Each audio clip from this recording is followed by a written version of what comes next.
So for me to be standing here today, I must say that it did start with this simple trunk. It belonged to my grandmother, and today actually happens to be her birthday. She was born on November 3rd, 1919, and she was just this amazing woman who was just my grandfather's glimpse of greatness on the home front. So long after his death, she saved everything that you could think of related to his time in service. So I've had it since 2013 when she passed away.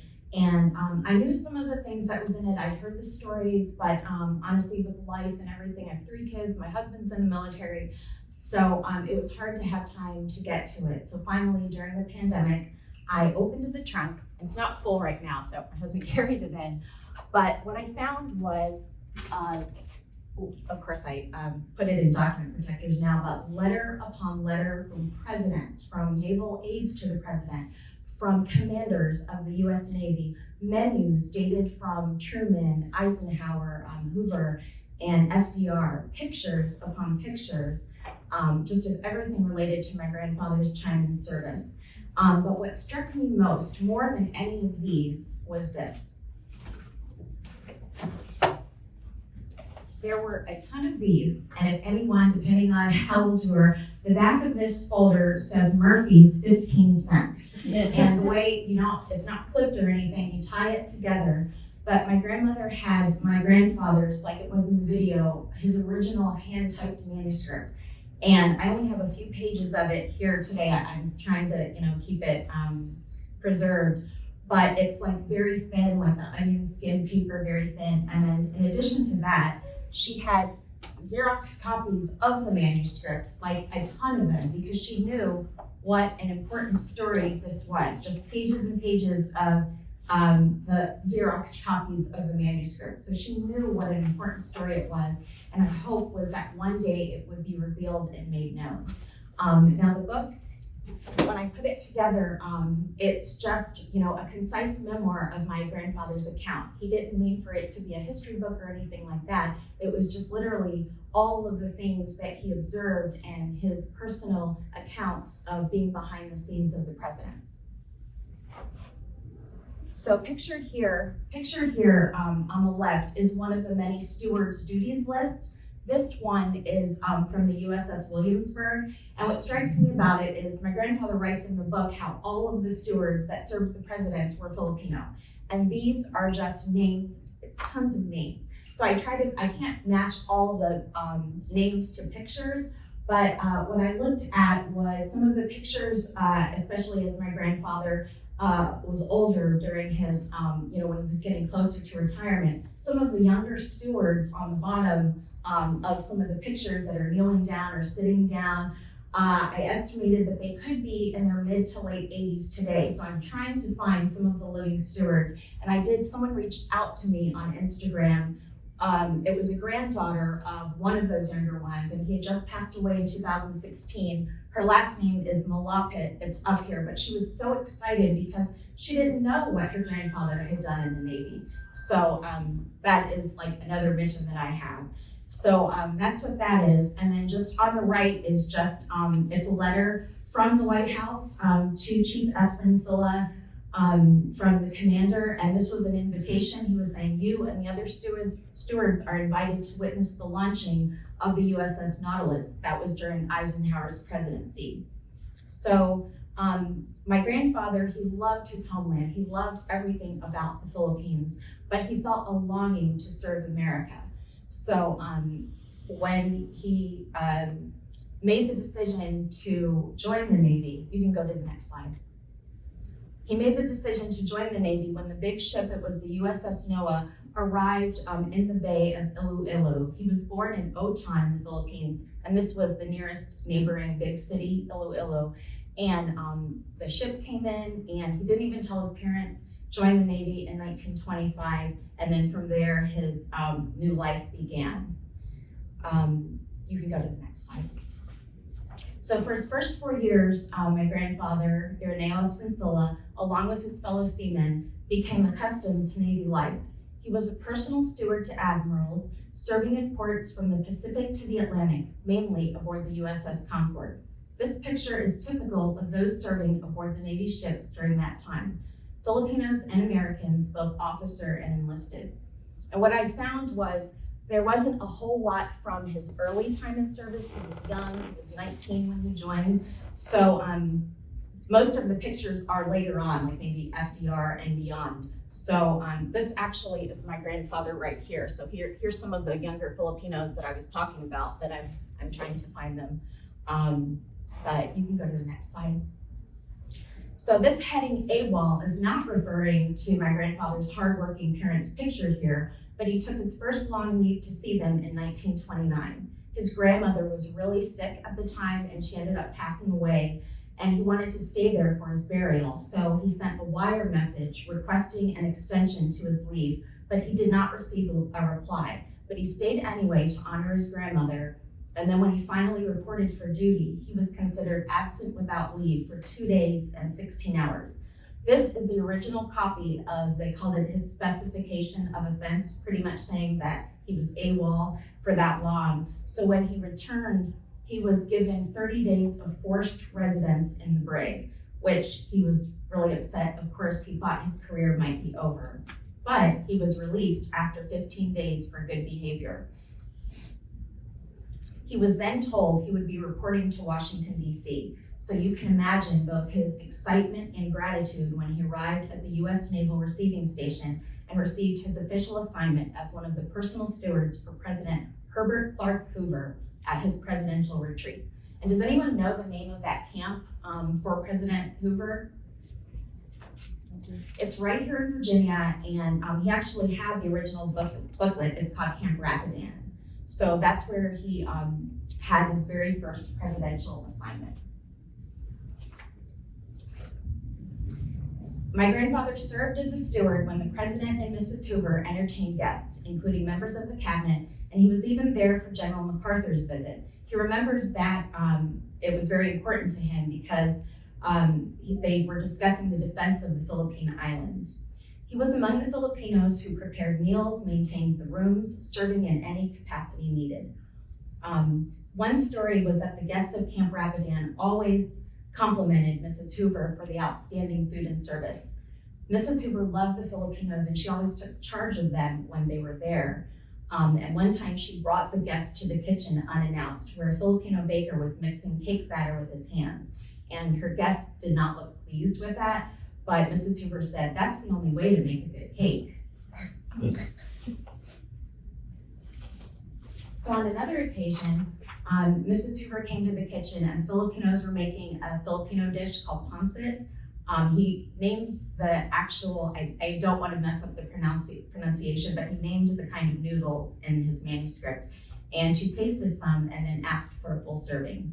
My grandfather also wrote about a time when he and his buddies took a short break on leave from Camp Rapidan. They were going to go visit DC, and they stopped in Culpeper, Virginia, and they were refused service. And as my grandfather put it in the book, because of their Asian features. When they returned, they told Mrs. Hoover, and she immediately called the restaurant. They never had any trouble going anywhere after that.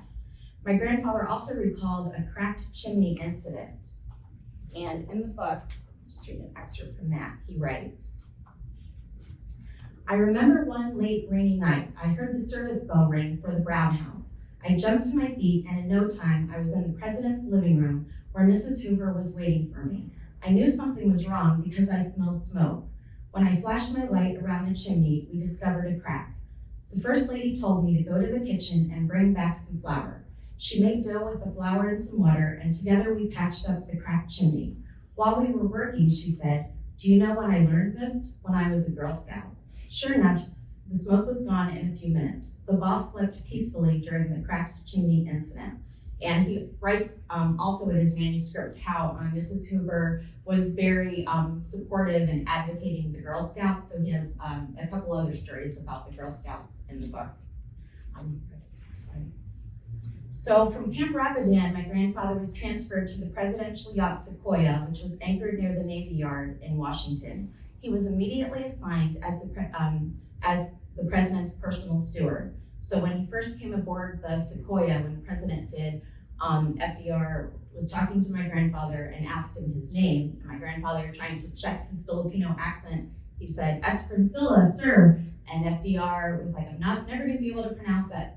And so for the next 12 years, when my grandfather served him, he called him Isaac. So pictured here is his original orders aboard the USS Potomac. There were tons of presidential yachts. This was one of them. And it reads directly to my grandfather, you can see to Esperancilla, orders for service to the president. Upon arrival of the president and until his departure, you will not leave the immediate vicinity of the president unless ordered to do so, in which case you will return at once. You will be at all times available to assist the president in case of an emergency. In the case of abandoned ship, you will also assist in transfer of the president to another ship or boat. So a typical day of my grandfather serving in the White House, Irineo, or Isaac as FDR called him, he would knock on the president's door and signal follow the president's dog and take him on a morning walk on the White House grounds, and they also went to Lafayette Park, which was close by. This picture was printed in the Parade magazine of the Washington Post, and my grandfather put a little note on the bottom, taken in 1944. And this was just a typical part of his routine. He writes details in there, how he would get a biscuit to give to FDR, so FDR could actually give the biscuit to Paula. My grandfather also described a secret signal they had because, so my grandfather would help FDR with his morning routine, which included picking out a suit, all of his personal needs, and he described a secret signal they had when he would wheel him to the office they were working in the White House. When he was walking in the hallway, someone would come to the president that he didn't really feel like talking to at the time or wanted to hurry up and get to where he was going. FDR would actually place his hand on my grandfather's hand, and that would be a signal to roll faster. So when FDR worked in the White House, my grandfather brought his meals throughout the day. In the evening, he ensured things were in order for the following day and even massaged the president's legs before he went to sleep. So he writes about that. That's on page 19 in the book. Oops. When he did not have an evening social engagement or a political conference, the president went back to his work and I stayed until he went to bed. At this time, I would check so that things would be in order for the next day. I pressed his suits or shined his shoes in another room of the White House, not far from my boss. Between 11:30 and midnight, I massaged the president's legs while he read and then helped him get ready to go to sleep for the night. "Good night, Mr. President. I will see you again in the morning, sir." His usual reply. "Good night, Isaac. Please tell Mrs. Roosevelt to come in." And he said during World War II, he often stayed 24 hours a day and said that he observed President Roosevelt working late as 2 or 3 o'clock in the morning. He was among the hardest working presidents I ever had the honor to serve. Okay. So this is just some more, like I said, there were so many, but this is just some more examples of the yachts and the retreats that the Filipinos served. This is the USS Houston. A lot of the yachts, they included the menu or just who was on board for that trip. So one is the USS Houston, the other one is the USS Indianapolis. Another place where the Filipinos often served was at Hyde Park with FDR. They would just tend to the needs of the presidents. During his nighttime routine, my grandfather wrote about a specific, very profound moment that he always remembered during World War II. He wrote that Nazis had been advancing and the president heard a noise and asked my grandfather to investigate. He didn't find anything and assured him it was the wind. The following morning, my grandfather was making his bed and he found a small pistol under his pillow and was moved to tears, thinking that this president, who could not get out of bed on his own, was ready to fight for his life. It was obvious how much my grandfather loved serving President Roosevelt. The chapter in the book of his manuscript, he titled it, "It was his best years." Then there was this run-in with Stalin. You may be familiar with all the meetings and conferences from Churchill, FDR, and Stalin. It occurred before the famous Tehran conference with these three. My grandfather and the rest of the Filipino staff were at the Russian embassy. They were given the task of preparing and serving food with initially no stove or running water. My grandfather recalls his first meeting with Stalin, where he refused the refreshments or any food that was offered to him, looking at my grandfather suspiciously and thinking he was Japanese, saying Japanese. I hope this man is not a Japanese, to his interpreter. When FDR heard this, he laughed and said he was a Filipino, son of an allied nation, and had worked for him for years. Stalin looked relieved, but still did not eat anything, with the exception of assorted homemade cookies that were made by the Filipino cooks. A log of this trip was also recorded in the president's log, and so I included it in the book on this trip. It says, describing this first dinner at the Soviet embassy in Tehran, much credit is due to the president's Filipino mess boys for the success of the dinner this evening. They prepared the entire meal under a real handicap. They had moved into a virtually empty room at the Russian embassy at 4:00 p.m. Ranges and much kitchen equipment had first to be installed before they could even begin the preparation of the meal. But with their resourcefulness, they saw it done and came through with the meal in their usual fine style. The book on the right was actually sent to my grandfather once it was written, and Commander Rigdon, William Rigdon was one of my grandfather's commanders, mentioned this specific dinner in his book. He wrote, I was early put in charge of the wonderful Filipino stewards from the presidential yacht who always accompanied the president away from Washington to prepare and serve his meals, and also the big luncheons and dinners he often gave. They were loyal, they were tireless, often they were sleepless, and always they worked silently. They could do anything. A few hours after landing, with no stove in the kitchen and no cooking utensils either, they served a grand state dinner at Tehran. So from FDR, my grandfather also served, by then he was a chief steward for President Truman. And he described in the book, in his manuscript, Truman was like your friendly next door neighbor. And he loved this picture. My grandfather's seated right here in the middle. And he writes about how that picture came to be. It was actually aboard the USS Williamsburg. And again, I keep highlighting these younger guys that I am looking to find. Next one. So here's even more trips, yachts, and dinners where Chief Esperancilla served with his fellow comrades, often planning, preparing the menu. In addition to things like this, I would also find handwritten lists from my grandfather, including like a list of grocery items with their prices, things like that. Next. I put beloved USS Williamsburg because there's a part in the manuscript where my grandfather says, when you're on a ship, you love it. It's like a being, and you thought of it not existing is just so sad because they loved serving Truman aboard the ship, and they took such pride in the work that they did, to the linens on the beds, to the silverware, to the tablecloths. They were just so hardworking and proud of the great work that they have always done. And then again here, I did have the actual booklet of the Williamsburg. Oops. And actually it minute. Let me see if this is the one. My grandfather had so many notes. Oh, I brought the wrong one. He had more than one of these, a bunch of these. And one of them, there's like a ton of notes on the inside. And a lot of times the notes included like what to serve first, what to serve last, or what not to serve to someone. Okay, and then it did, just to tell you one more thing about the Williamsburg, it was decommissioned in 1953 and they were very, very disappointed. This is a picture of the Filipino staff at Key West, which was President Truman's presidential retreat. And this is where they learned more about Truman serving this president and his guests in any capacity needed. Next. Here are a few more pictures found of the staff serving at Key West. And actually, I did reach out to the Little White House in Key West, and they do have books there. And they, when I did a simple Google search for Little White House at Key West, this picture was on there.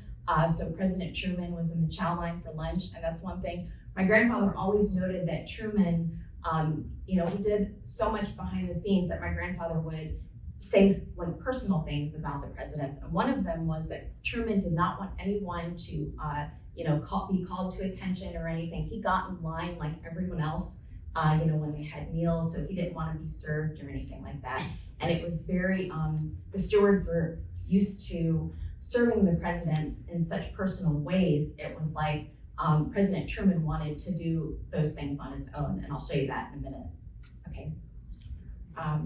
So Esperancilla's final 2 years of service were with President and Mrs. Eisenhower. Here he continued to serve and discovered personal sides of the President and First Lady. The Filipino staff even accompanied them to the Geneva Summit in Switzerland in 1955. So does anyone know the name of I have it up there, but Eisenhower's presidential retreat. Originally from FDR, it was Shangri-La, and then Eisenhower renamed it Camp David for his grandson. So this was where the Filipino stewards served and discovered that Eisenhower liked to grill. He would come to the kitchen and choose a steak to season and prepare before grilling for his guests. My grandfather prepared the charcoals on these occasions. And my grandfather also wrote about a special gift from Mrs. Eisenhower. I like this story that he told.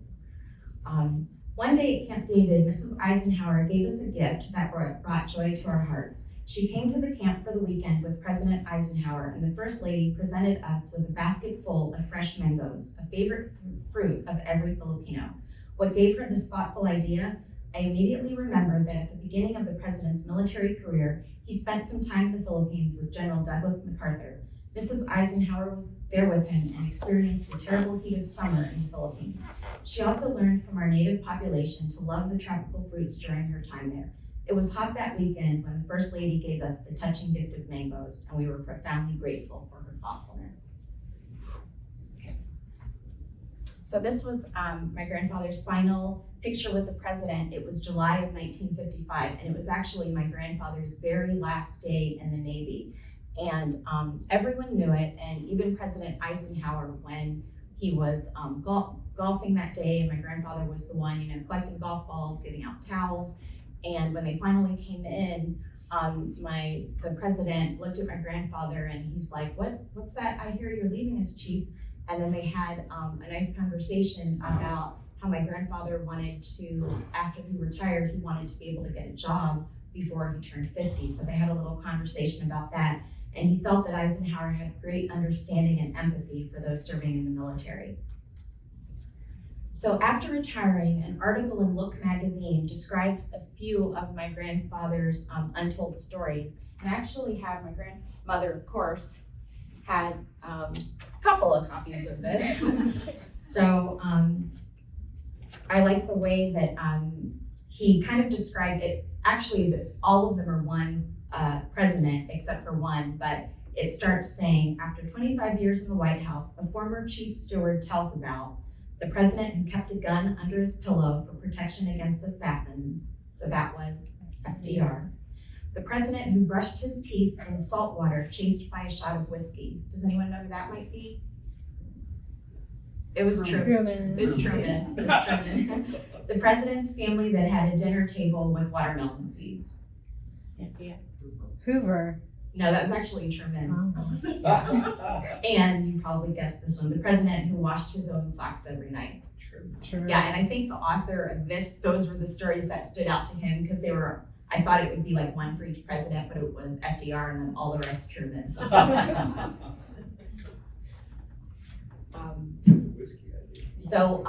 So during his retirement, he was trying to, get the manuscript together, and he also started working as a guard at the Library of Congress.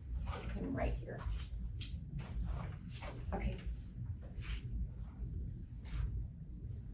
So there was a surprise visit at the Library of Congress. Well, I'm sure they knew, but it was a surprise, I believe, to my grandfather when President Truman visited for a project he was working on. And I think back then it was like microfiche. So these articles describe the encounter. The Washington Post on the left said, Mr. Truman had a warm hand clasp for an old friend, Irineo Esperancilla, who was at his guard post there. On the right, the Washington Daily wrote, on the way out, Mr. Truman threw an arm around Esperancilla, and as he drove off, my grandfather said, he was really the only president who could pronounce my name right. Okay, next. So this picture was taken at the Library of Congress from that visit, and my grandfather actually sent it to Truman. I have the rough draft, I'm sure he had typed it, but I have the rough draft of his letter, and then Truman sent this back. So I have the envelope and then the letter that he said, you don't know how very much I enjoyed seeing you in Washington, your birthday card, and the wonderful box of candy you sent to Mrs. Truman. We both made very good use of that gift. So from this, this is something that is so meaningful to me. It is his final memo from the naval aide, who is the highest ranking person in the US Navy, to the President of the United States. So I'm gonna read a portion of that. I cannot but feel the deep sense of loss to this office, to the Navy, and to all of us aware of your faithful and almost legendary service to Presidents Hoover, Roosevelt, Truman, and finally, President Eisenhower. When all the histories for this era are written, you may indeed have the gratification of reading between the lines and knowing to what extent you played an important part in the making of these histories. Your knowledge, understanding, leadership ability, and the necessary tact and courtesy required, which you never failed to exhibit, contributed to the ease and success of all the functions involved. There was never a concern as to the successful outcome of any services rendered by you. For all this, you have a right to feel singularly rich in memories of a job well done. Were detailed credits to be written, I'm sure they would fill many pages. It is understandably not possible to list them all. So my grandfather passed away in 1976. So of course my grandmother took us so many times to the cemetery in Arlington, and we still continue to go there today. And this was a letter from President Ford after his death. And I remember, I was born in 1973, so I remember my grandfather. I was 3 years old, but it's funny, I have this very, very clear memory of him when he used to take my older brother and sister, there's 4 of us, I'm the third. He used to take my older brother and sister to school, and I would get in the car with him, he's retired and everything, and he would take me to his house afterwards, and he would make me breakfast just to help out my mom. And I can remember sitting at the table, and he would be like making cream of wheat or something. And now when I look back on it, I'm like, I wrote this in the last chapter of the book. Little did I know that these hands preparing my breakfast also served for presidents of the United States and world leaders. So I'd like to close in my grandfather's words, just his written words, and that will be all. And thank you so much for joining me today.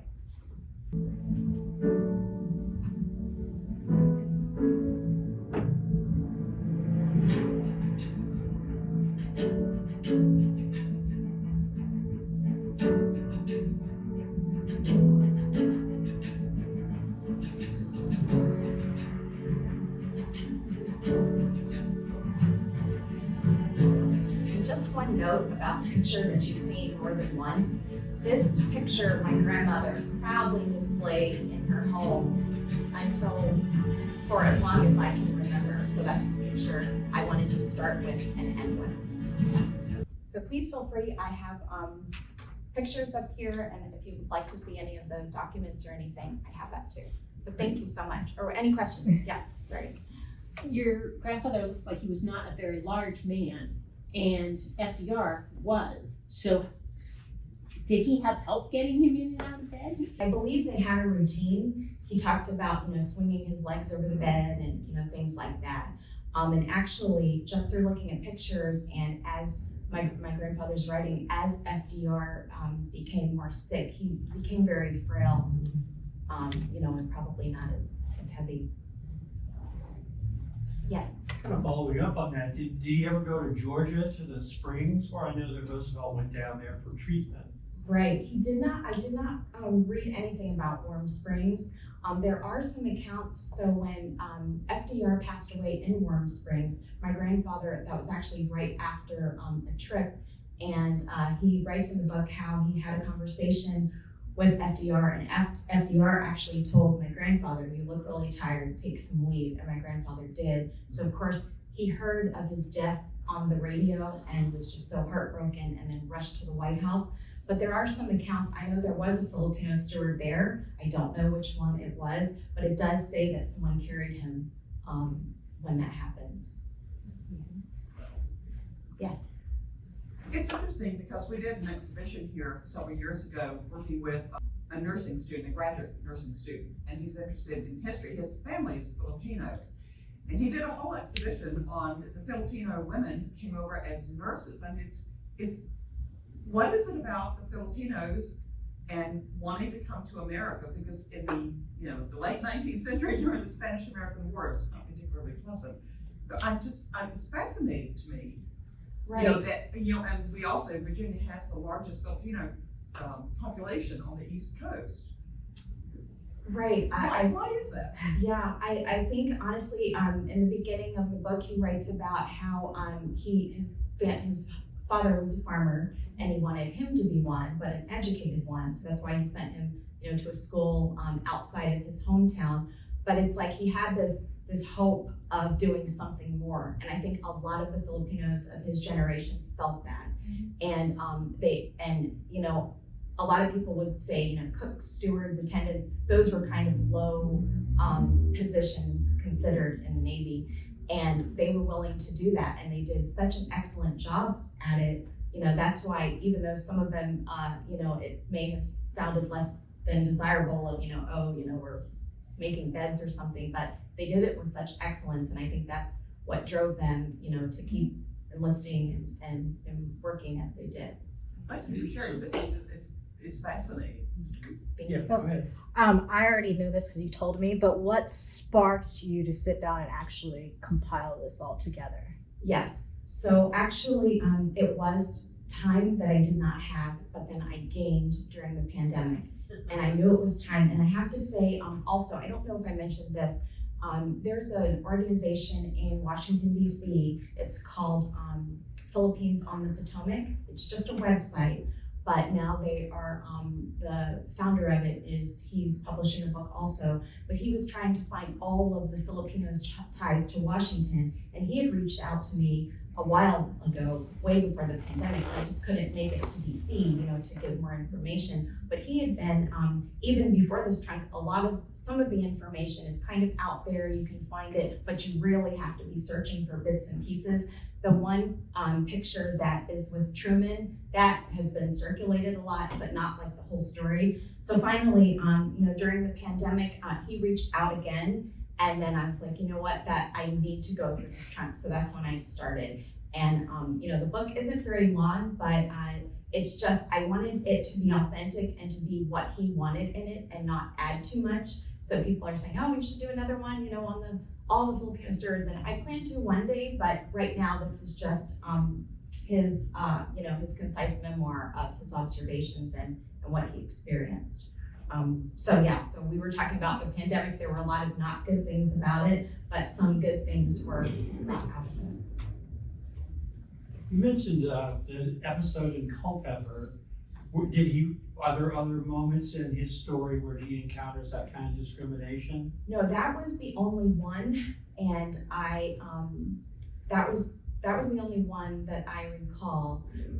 So I actually went to Culpeper and I want to try and find a restaurant because he described it as a roadside restaurant.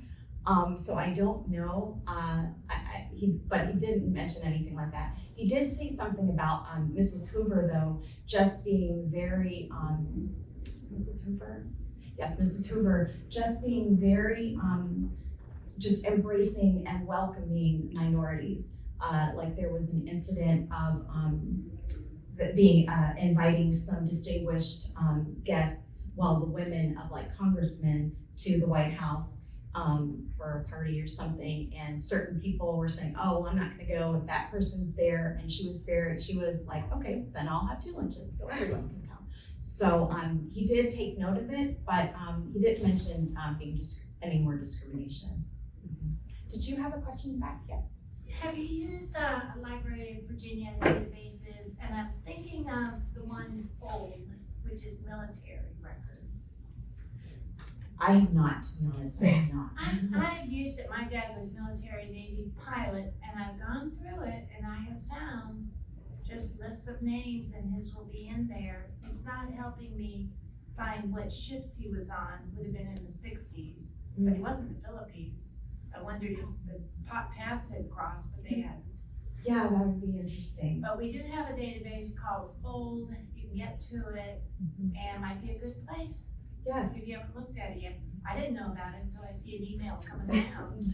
Yes, I definitely will now that I'm trying to take the time to do more of the research because not even just with this, I'm trying to encourage people, find that glimpse of greatness in your own story, in your own family story, because they're there. We just don't know about them. And I think in our world today, we're just so busy and have all of these things to do. But when as time goes by, this is what is important, and to pass it down to our children, just like my grandfather's word said, that's what's important. So It is important. Are you working on anything else next, or? yes. So my next thing, before I do a kind of a comprehensive of the Filipinos in the Navy, I'm particularly looking at the ones that served for the presidents. So my dad also joined the Navy, and he was assigned to the White House. He did not serve the president so closely, but he was assigned to the White House, and that's like a whole nother generation of people that served for the presidents. So before I do that, I'm planning on doing one on my dad. So I wanted to do my grandfather, then my dad, and then one that's more comprehensive. Cool. Wonderful. Thank you so Well, much, let's please everyone. thank our speakers.